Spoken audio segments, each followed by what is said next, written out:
ಸಂಪೂರ್ಣ quick video ಮತ್ತು ಮುಖ್ಯಾಂಶಗಳನ್ನು ನೋಡಲು ನಮ್ಮ ಸೆಕ್ಷನಿಂಗ್ ಹೈಲೈಟ್ಸ್ ಅನ್ನು ನೋಡಿ.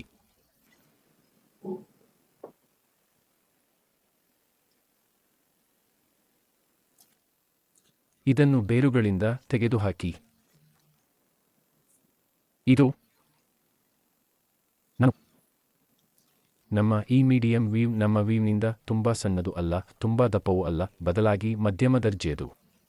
ನಿಮಗೆ ಮುಂದೆ ಅಗತ್ಯವಿದ್ದರೆ ನೀವು ಸ್ವಲ್ಪ ದಪ್ಪ ಅಥವಾ ಸ್ವಲ್ಪ ಸಣ್ಣದನ್ನು ತೆಗೆದುಕೊಳ್ಳಬಹುದು. ಗಾತ್ರ ಸರಿಯಾಗಿದ್ದರೆ ನಾನು ಬಿದ್ದೆ. ನಾನು ಫೈಲ್ ಪೇಪರ್ ಅನ್ನು ಅರ್ಧ ಇಂಚು ಹಿಡಿದಿದ್ದೆ. ನಾವು ಇದನ್ನು ಪಿನ್ಕಾಮ್ ಎಂದು ಕರೆಯುತ್ತೇವೆ. ಪಿನ್ಕಾಮ್ ಜೊತೆ ನಾನು ಇತ್ತೆ. ಸ್ಪಷ್ಟತೆಗಾಗಿ ಫೈಲ್ ಅನ್ನು ಪುಷ್ ಮಾಡಬೇಕು ಮತ್ತು ಕೂದಲನ್ನು ಎಳೆಯಬೇಕು. ಹೀಗಾಗಿ ನೀವು ಇದನ್ನು ಮುಚ್ಚಿದಿರಿ. ಮೊದಲು ನೀವು ಏನು ಮಾಡುತ್ತೀರಿ ಅಥವಾ ಪ್ರಾರಂಭಿಸುತ್ತೀರಿ ಅನ್ನೋದು ರೂಟ್ಸ್ ಹತ್ತಿರ ಬಣ್ಣ ಹಚ್ಚಿ. ಆಗ ಏನಾಗುತ್ತದೆ ಅಂದರೆ ನಿಮ್ಮ ಫೈಲ್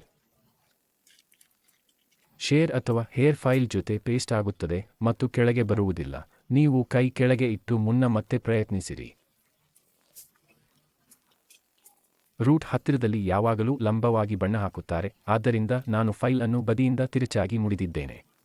ತಿರುಚಾಗಿ ಮುಡುವುದಕ್ಕೂ ಒಂದು ಕಾರಣವಿದೆ, ಏಕೆಂದರೆ ನನ್ನ ಬಳಿಯಿರುವ ಜಾಗ ಅಷ್ಟೇ ಇದೆ.